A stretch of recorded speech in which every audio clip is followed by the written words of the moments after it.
কোনো পড়াশোনা নেই, কোনো কিছু বিষয় তারা শিখতেছে না, শারীরিক ভাবে অসুস্থ, মানসিক ভাবে অসুস্থ, কোনো প্রতিযোগিতায় দাঁড়াতে পারে না, মানে একটা পঙ্গু জাতি তৈরি হবে। মনে আছে সেই মায়ের কথা? অতি সাধারণ সেই মায়ের অসাধারণ কথাগুলো এখনো মাঝে মধ্যেই আমার কানে বাজে। একটা বাচ্চা যদি লক্ষ্য না থাকে, উদ্দেশ্য না থাকে, জীবনে প্রতিযোগিতা না থাকে, সে কি কখনো বড় হতে পারবে? কথা আছে, কোন জাতিকে ধ্বংস করতে হলে আগে সে জাতির শিক্ষা ব্যবস্থাকে ধ্বংস করে দাও। সেই ফর্মুলাতে অত্যন্ত পরিকল্পিতভাবে একটি জাতিকে ধ্বংস করে দেয়া হচ্ছে আমাদের চোখের সামনেই, আর আমরা দেখেও না দেখার, শুনেও না শোনার ভান ধরে বসে আছি। কারণ আমাদের ধারণা জাতি, দেশ, সমাজ এত কিছু ভাবার কি প্রয়োজন? আমার পরিবার নিয়ে সুখে থাকলেই তো হলো। কিন্তু চাইলেই কি সুখে থাকা যায়?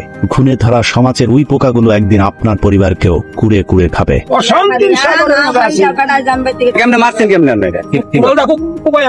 এই তো কদিন আগের ঘটনা। গাজীপুর জেলার কালীগঞ্জ থানার জামালপুর গ্রামের এক বৃদ্ধ বাবা তার কলিজার টুকরা সন্তানকে কুড়াল দিয়ে কুপিয়ে হত্যা করেছিল। চাঞ্চল্যকর এই ঘটনাটি নেট দুনিয়ায় তোলপাড় তৈরি করে। বাবা হয়ে সন্তানকে হত্যার কারণ হচ্ছে নেশাগ্রস্ত ছেলে নেশার টাকা জোগাড়ের জন্য মাঝে মধ্যেই তার বাবা মাকে মারধর করত। তার অত্যাচারে অতিষ্ঠ বাবা আব্দুর রশিদ ছেলে কাউসারকে কুড়াল দিয়ে কুপিয়ে হত্যা করে। আমি কোনো কথা কইতারি না, কিচ্ছু না, আমার ফাঁসি হইব, আর তো কিছু না, আমি শান্তি, তবু আমি শান্তি হয়ে গেলাম। সবচেয়ে হৃদয় বিদারক ঘটনাটি হচ্ছে সন্তানকে মারার পর বাবা তার লাশ জড়িয়ে ধরে বলেছিলেন, আমি তোকে মারতে চাইনি, নেশাই তোর মৃত্যু ডেকে এনেছে। তোকে নিয়েই তো আমার সব স্বপ্ন ছিল। জেলখানায় থাকতো আমার কোনো কষ্ট হতো না, কিন্তু তোকে ছাড়া পৃথিবীতে থাকাটা আমার জন্য অনেক কষ্টের। ঘটনার পরপর এলাকার মানুষজন জড়ো হয়ে আব্দুর রশিদকে পুলিশ আসবার আগে পালিয়ে যাবার পরামর্শ দিয়েছিলেন, কিন্তু বাবা আব্দুর রশিদ পালিয়ে যাননি। মানুষের সামনে চিৎকার করে আব্দুর রশিদ বলেছিলেন, আদালতে গিয়ে বিচারককে আমি বলবো আমার ছেলের জীবনের বিনিময়ে হলেও মাদকের জন্য আর যেন কোনো মায়ের বুক খালি না হয়, সেই ব্যবস্থা করুন। রশিদ চাচার প্রতি আমাদের সমবেদনা, কিন্তু সমস্যা হলো তিনি যে রাষ্ট্র ব্যবস্থার কাছে সমস্যার সমাধান চাইছেন, সেই রাষ্ট্র এই সমস্যা তৈরি করতে নানান পরিকল্পনা হাতে নিয়েছে। প্রশ্ন করবেন কিভাবে? চলুন দেখা যাক। আমি তোমাদের কাছে পৃথিবীর ইতিহাসে প্রথম দেশ হিসেবে ডিজিটাল থেকে স্মার্ট জগতে পা দেয় আমাদের দেশে অনেক বড় বড় রাস্তা, ব্রিজ, ফ্লাইওভার, এমনকি নদীর ভেতর দিয়ে টানেলও তৈরি হয়েছে। 2 লাখ টাকার বালিশ, 2.5 লাখ টাকার হাতুড়ি কিংবা 6 লাখ টাকার পর্দায় বানানো এসব অবকাঠামো কার টাকায় হয়েছে? কার লাভ, কার ক্ষতি, কার পকেটে কত ঢুকেছে? বিদেশ থেকে আনা এসব লোনের টাকা কাকে শোধ দিতে হবে, কিংবা মাথা পিছু আমাদের এখন ঋণের পরিমাণই বা কত? এসব নিয়ে অনেক আলোচনা করেছে, আজ না হয় সেই আলোচনায় নাই বা গেলাম। অর্থ সংকট সামাল দিতে ঋণ নির্ভরতা বাড়িয়েছে সরকার। সংকটে অভ্যন্তরীণ আয় কমে গেছে, ঋণ বাড়ছে। বিদেশি ঋণ পরিশোধের চাপ বাড়ছে। বিদেশি ঋণ পরিশোধ নিয়ে চাপ কমছেই না। অর্থনীতির এমন ভারী হিসেব আপনাকে না বুঝলেও চলবে। চোখ তুলে আপনার আশপাশে তাকিয়ে দেখুন, সব হিসেব ওই বই করে মিলে যাবে। ফোর্বস সম্প্রতি বিশ্বের শীর্ষ ধনীদের তালিকা প্রকাশ করেছে। এই তালিকায় জায়গা পেয়েছেন এক বাংলাদেশি। কে তিনি? কত সম্পদের মালিক এই বাংলাদেশি? তিনি সামিট গ্রুপের চেয়ারম্যান আজিজ খান। দেশে এখন ইউরোপ আমেরিকার ধন কুবেরদের সাথে টেক্কা দেয়া বিলিয়নারের পয়দা হওয়া। কিন্তু আপনার আমার কপাল কি পাল্টেছে? কেমন চলছে আপনার সংসার? সবশেষ গরুর মাংস কিনেছেন কবে? বেতনের টাকায় মাস শেষ করা যায়? নাকি মানিব্যাগের চিপায় পড়ে থাকা 500 টাকার নোট দুটো চোখ রাঙিয়ে বলে দেয় মাস শেষ হতে কিন্তু এখনো 10 দিন বাকি? ঘরে ঘরে মানুষ কি চাকরি পেয়েছে? নাকি বেকারত্বের অভিশাপ নিয়ে অন্ধকার জগতে হারিয়ে যাওয়া যুবকের সংখ্যাটা মহল্লায় আগের চেয়েও অনেক বেড়েছে? মাদকসেবী আর বিক্রেতাদের উৎপাদ কি আগের চেয়ে কমেছে, নাকি বাদাম বিক্রেতাদের মতো ইয়াবার ভ্রাম্যমান ব্যবসায়ীরা এখন ঘরে ঘরে মরণ নেশা ইয়াবা পৌঁছে দিচ্ছে? দেশে মাঝে মধ্যে আলু, তেল, পেঁয়াজের সংকট হয়, কিন্তু ইয়াবা ফেন্সিডিলের সরবরাহে কোনো সংকট নেই। সরকার আইন করে দিয়েছে 18 বছরের নিচে কেউ মদ খেতে পারবে না। তার মানে 18 বছর হবার পর মদ খাওয়া শুরু করো। যে কারণে মদ এখন পানির মতোই সাধারণ পানীয়। বিয়ে, জন্মদিনের পার্টি তো আছে, এমনকি শবে বরাতের রাতেও অতিরিক্ত মদ পানে আমাদের দেশে স্মার্ট শিক্ষার্থীর মৃত্যুর ঘটনাও ঘটেছে।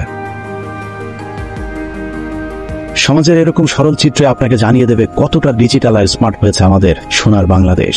একটু তাকিয়ে দেখুন, ঢাকা শহরের ফুটপাত জুড়ে ভিড় করা ভিক্ষুকের সংখ্যাটা কি আগের চেয়ে কমেছে নাকি বেড়েছে?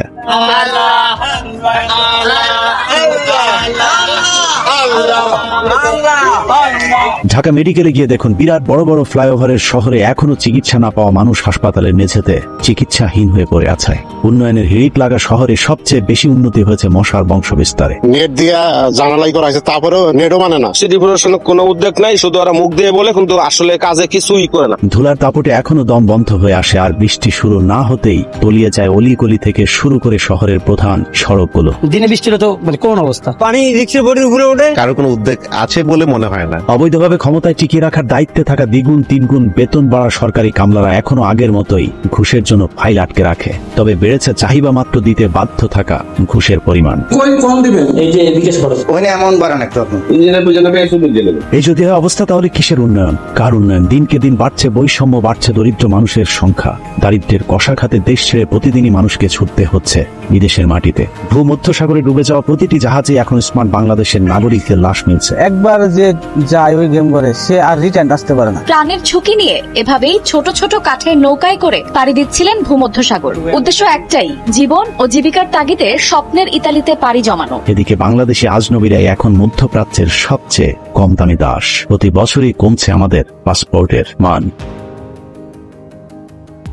তারপরেও সব সহা জাতির কোনো অভিযোগ নেই। সংসারে চাকা সচল রাখতে প্রতিদিনই হাজার হাজার মানুষ দেশ ছেড়ে পাড়ি জমাচ্ছেন বিদেশের মাটিতে। স্বাধীনতার 53 বছর পর দেশ ছেড়ে বিদেশে কামলা দিতে যাওয়া আমরা একমাত্র বীরের জাতি। এই বীরদের কারণেই দেশটা এখনো বেঁচে আছে, কিন্তু সমস্যা হলো সেখানেও প্রতিটি পদে পদে রয়েছে রাষ্ট্রের তৈরি করা ভোগান্তি।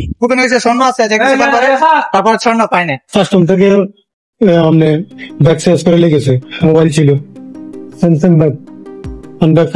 দেশ ছেড়ে বের হতে হলে সবার আগে আপনার পাসপোর্ট প্রয়োজন, আর পাসপোর্ট বানাতে গেলে আপনার জাতীয় পরিচয়পত্র লাগবে। কিন্তু সমস্যা হলো সাত কপালের ভাগ্য নিয়ে কেউ না জন্ম নির্ভুল জাতীয় পরিচয়পত্র হাতে পেয়েছেন, এটা পৃথিবীর অষ্টম আশ্চর্য। এরা কি লেখাপড়া করে নাই? লেখাপড়া ছাড়াই কি চাকরি পাইছে? নাম আছে আবার বাবলু, লেখছে বালবুলু। যাই হোক, পরিচয়পত্রের বানান ঠিক করলেও বিদেশে যাবার যুদ্ধে জিততে হলে আপনাকে আরো অনেকগুলো ধাপ পার হতে হবে। পাসপোর্ট অফিসের দালাল আর আনসারদের ঝক্কি ঝামেলা শেষ করেও পুলিশকে চা নাস্তা খাবার টাকা না দিলে মৃত্যুর আগ পর্যন্ত আপনার পাসপোর্ট আপনার বাসায় আসবে না। আমি আজকে 6-7 দিন ধরে টাকা সরাসরি বাড়িতে যাই না। 30 তারিখে আমার মেয়াদ শেষ। 7 তারিখে দিবে, এই আশায় বসে আছি 3 দিন ধরে, রাস্তায় শুয়ে আছি। পাসপোর্ট পাওয়ার পর আরেক দফা দালালের দৌরাত্ম্য পার করে স্বপ্নের দেশে পা রেখেই শুরু হয় আরেক দুঃস্বপ্ন।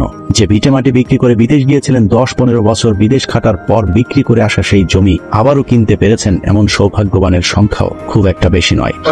সমস্যা পয়সা করি না, এখানে 4 মাস যাবত ভরে থিয়েছে, কোনো কাজ কাম কিছুই দেখা। আমি 4 লাখ টাকা হারামি কিস্তি দিলে আমি সব মিলিয়ে আমরা সমস্যায় জর্জরিত এক জাতি, কিন্তু সমস্যা হলো এই সমস্যাটাও কোনো সাধারণ সমস্যা না, এটা এক স্মার্ট সমস্যা। কারণ এই সমস্যাগুলো স্মার্ট রাষ্ট্রেরই তৈরি করা। সাধারণ মানুষের এসব সমস্যাগুলোই সমাজের আরেক শ্রেণীর জন্য আশীর্বাদ।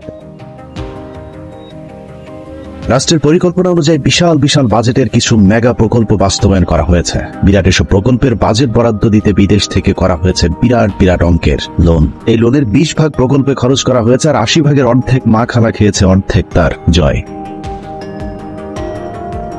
মা খালার জয় মিলে লুটপাট করলো বিদেশ থেকে আনা লোনের টাকা তো আমাদেরই শোধ দিতে হবে, কিন্তু আমাদের ঘরে তো আর ডলার নেই, তাহলে আমরা কিভাবে শোধ দেব? বাংলাদেশের বিদেশে ঋণ 10,000 কোটি মার্কিন ডলার ছাড়িয়েছে, যা দেশীয় মুদ্রায় 11 ট্রিলিয়ন বা 11,07,040 কোটি টাকার সমান। বিদেশি ঋণ পরিশোধের চাপ বাড়ছে। বিদেশি ঋণের এরকম ডলারের চাপ থেকে বাঁচাতেই সরকার এক স্মার্ট শিক্ষা ব্যবস্থা হাতে নিয়েছে।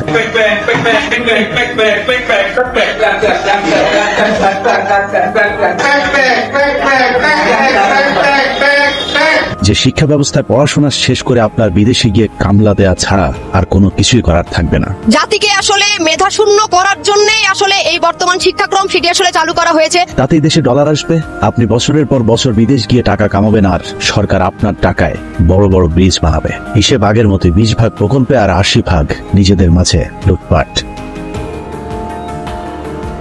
2024 সালের মাধ্যমিক কারিকুলামের 6ষ্ঠ থেকে 10ম শ্রেণী পর্যন্ত কৃষি শিক্ষা বইটি বাদ দেওয়া হয়েছে। এছাড়া মেয়েদের গার্হস্থ্য অর্থনীতি বইটিও পাঠ্যসূচি থেকে বাদ দিয়ে দেওয়া হয়েছে, যেখানে ছেলেদের জন্য কৃষিকাজের বিভিন্ন প্রশিক্ষণ এবং মেয়েদের জন্য নানা ধরনের গৃহস্থলীর কাজকর্ম সহ ক্ষুদ্র ও কুটির শিল্পের কাজ শেখানো হতো। প্রয়োজনীয় বই দুটির পরিবর্তে স্বাস্থ্য সুরক্ষা ও শিল্প সংস্কৃতি নামে দুটি অপ্রয়োজনীয় বিষয় পাঠ্যসূচিতে যুক্ত করা হয়েছে। ব্যক্তিগত পরিচর্যা, প্রথমে আমি ঘুমাবো, তারপর বিছানা থেকে কাঁথা এবং বালিশকে সরিয়ে নিতে হবে। তার চেয়েও ভয়ঙ্কর বিষয় হলো, আগে কৃষি শিক্ষা এবং গার্হস্থ্য অর্থনীতির সাবজেক্ট দুটো ঐচ্ছিক ছিল, কিন্তু স্বাস্থ্য সুরক্ষা ও শিল্প সংস্কৃতি বই দুটো সবার জন্য আবশ্যিক করা হয়েছে।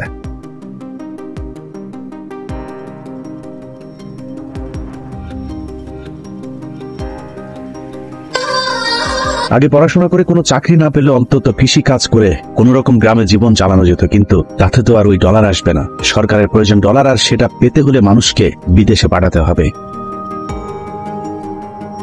জাতি ধ্বংসের কত বড় মহাযজ্ঞ চলছে তার সাক্ষী স্বাস্থ্য সুরক্ষা ও শিল্প সংস্কৃতি বইয়ের প্রতিটি পাতা। ষষ্ঠ শ্রেণী 44 ও 45 নম্বর পৃষ্ঠায় ছেলে এবং মেয়েদের জন্য আলাদা দুটি গল্প দেওয়া হয়েছে। গল্পের একটিতে মেয়েদের মাসিক বিষয়ক, অপরটিতে ছেলেদের স্বপ্নদোষ এবং বীর্যপাত সম্পর্কে আলোচনা করা হয়েছে। বিষয়টি যদি শুধুই স্বাস্থ্য সচেতনতার জন্য দেয়া হতো তাহলে ছেলে এবং মেয়েদেরকে আলাদাভাবে বিশেষ ক্লাসের মাধ্যমে এসব বিষয়ে সাধারণ ধারণা দেওয়া যেত, কিন্তু তা না করে যৌনতাপূর্ণ এসব বিষয়গুলোকে ছেলে এবং মেয়েদের একসাথে করে আলোচনা করবার ব্যবস্থা করে দেওয়া হয়েছে। প্রথম আমি নিজেও এইসব ব্যাপারে খুবই সংকীর্ণ ছিলাম। আমি আমার বন্ধুর সাথে শেয়ার করতে পারতাম না, কিন্তু এখন আমি তা খুবই সাবলীল ভাবে সবকিছু সবাইকে বুঝাতে পারি। সে আমার ছোট হোক বা সে আমার বড় হোক। অন্যান্য স্কুলে যে বন্ধুরা আছে তাদের মধ্যে তারা এইসব ওয়ার্ড শুনলে অনেক লজ্জা পায়, কিন্তু আমার ক্ষেত্রে এইসব হয় না, কারণ আমরা জেমস ক্লাস করার পরে আমরা সব অনেক ফ্রি হয়ে গেছি। ষষ্ঠ শ্রেণীর 46, 47 এবং 48 নম্বর পৃষ্ঠায় ঢোল, তবলা এবং হাতের তালে তালে কিভাবে ছন্দের সৃষ্টি হয় এসব শেখানো হচ্ছে। আমরা সবাই রাজা, আমাদের এই রাজার রাজত্বে। কি স্বাস্থ্য সুরক্ষা ও শিল্প সংস্কৃতি বইয়ের 47 থেকে 52 নম্বর পৃষ্ঠায় যৌন শিক্ষা সম্পর্কিত বিভিন্ন ধরনের অপ্রয়োজনীয় অশালীন আলোচনা করা হয়েছে। এছাড়া পরের পৃষ্ঠায় মেয়েদের স্কুলের ব্যাগে সবসময় মাসিকের প্যাড রাখার প্রশিক্ষণও শিক্ষা ব্যবস্থার মাধ্যমেই দেয়া হচ্ছে। সপ্তম শ্রেণীর 53 থেকে 58 নম্বর পৃষ্ঠার পুরো অধ্যায় জুড়ে যৌন শিক্ষা সম্পর্কিত বিশদ আলোচনা করা হয়েছে। অষ্টম শ্রেণীর 71 থেকে 86 নম্বর পৃষ্ঠা পর্যন্ত পুরো অধ্যায় জুড়েই মাসিক কত প্রকার, কি কি, রক্তক্ষরণ, মাসিক বন্ধ হয়ে যাওয়া সহ নানা ধরনের সংবেদনশীল আলোচনা ছেলেদেরকে সাথে নিয়েই মেয়ে শিক্ষার্থীদের শেখানো হচ্ছে। অষ্টম শ্রেণীর শিল্প সংস্কৃতি বইটি দেখলে মনে হবে যেন স্কুল নয়, শিল্পকলা একাডেমি। ক্লাসে বাধ্যতামূলক ছেলে মেয়েদেরকে একসাথে করে নাচ, গান এবং নৃত্যের প্রশিক্ষণের কথা বলা হয়েছে। বইয়ের 24 এবং 25 নম্বর পৃষ্ঠায় দ্বৈত কণ্ঠে শিক্ষার্থীদের গান অনুসরণ করতে বলা হয়েছে। 27 নম্বর পৃষ্ঠায় সাঁওতাল নাচের ভঙ্গিগুলো অনুসরণ করতে বলা হয়েছে। 30 নম্বর পৃষ্ঠায় দলীয়ভাবে সাঁওতালি নাচ, ভাওয়াইয়া গান সহ নৃত্য করতে বলা হয়েছে। 30 নম্বর পৃষ্ঠায় সবাই মিলে তালি দিয়ে গান গাওয়ার অনুশীলন করতে বলা হয়েছে। 75 নম্বর পৃষ্ঠায় জারি গান এবং 95 থেকে 96 নম্বর পৃষ্ঠায় পালা গানের অনুশীলনের কথা বলা হয়েছে। একই অবস্থা নবম শ্রেণীর স্বাস্থ্য সুরক্ষা এবং শিল্প সংস্কৃতি বইটিতে। সেখানেও একইভাবে যৌনতাপূর্ণ পড়াশোনার পাশাপাশি মেয়েদেরকে শিক্ষা দেওয়া হচ্ছে হাডুডু, কাবাডি সহ নানা ধরনের ঝুঁকিপূর্ণ খেলাধুলা, যা বাংলাদেশের প্রেক্ষাপটে একেবারেই অপরিচিত। নবম শ্রেণীর শিল্প সংস্কৃতি বইয়ের 38 থেকে 39 নম্বর পৃষ্ঠায় শেখানো হচ্ছে অভিনয় ও নাচের সময় কিভাবে মাথা দোলাতে হবে। 57 থেকে 58 নম্বর পৃষ্ঠায় দেখানো হয়েছে অভিনয় ও নাচের সময় ঘূর্ণনের অনুশীলনের পদ্ধতিগুলো। এসব কারণে স্কুল কলেজের বিভিন্ন অনুষ্ঠানগুলোতে এখন হামেশাই শিক্ষক এবং শিক্ষার্থীদের নাচ, গানের ভিডিও সোশ্যাল মিডিয়াতে ভাইরাল হচ্ছে। এসব ভিডিওগুলো আমাদের কাছে দৃষ্টিকটু মনে হলেও শিক্ষক এবং শিক্ষার্থীদের জন্য খুবই স্বাভাবিক ব্যাপার, কারণ স্কুলের শ্রেণীকক্ষগুলোতে এখন শিক্ষকেরা শিক্ষার্থীদেরকে প্রতিদিনই এসব নাচ, গানের প্রশিক্ষণের ব্যবস্থা করে থাকে।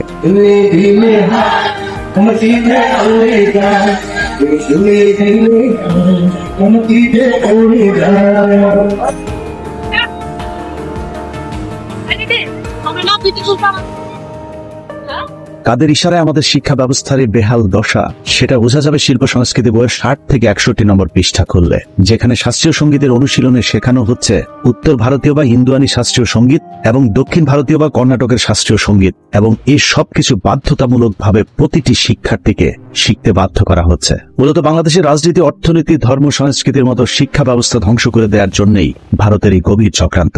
মেধা শূন্য জাতি তৈরি করে দেশের বড় বড় সব পদগুলোতে বসানো হয়েছে ভারতীয়দেরকে। আর এবার আলু পেঁয়াজের বাজারেও ভারতের হাতে নিয়ন্ত্রণ তুলে দেওয়ার লক্ষ্যেই নাচ, গানময় শিক্ষা ব্যবস্থা চালু করেছে বর্তমান সরকার। এই কাজ বাস্তবায়নের লক্ষ্যে দীর্ঘদিন ধরে ভারতে প্রশিক্ষণপ্রাপ্ত ইসকন সদস্যকে শিক্ষা মন্ত্রণালয়ের দায়িত্ব দেওয়া হয়েছে। ছোটবেলায় রামকৃষ্ণ মিশনে পড়বার জন্য পাঠিয়েছিল, সেখানে আমি 1 বছর পড়েছিলাম। হরে কৃষ্ণ হরে কৃষ্ণ কৃষ্ণ কৃষ্ণ হরে হরে। ইসকনের ভারতীয় এজেন্ট নফেল সম্প্রতি তার এই বক্তব্য বিকৃত করে প্রচারের দাবি করলেও পুরো বক্তব্য শুনলেই বোঝা যাবে তিনি যে মিথ্যা বলছেন। আমরা সবাই বলবো জয় জগন্নাথের জয়। ঈমান আমাদের অনেক শক্ত। সনাতন ধর্মের ভাই বোনদের সাথে এক কাতারে আমরা পূজা অর্চনায় অংশগ্রহণ করব, কেউ আমাদের আটকাতে পারবে না।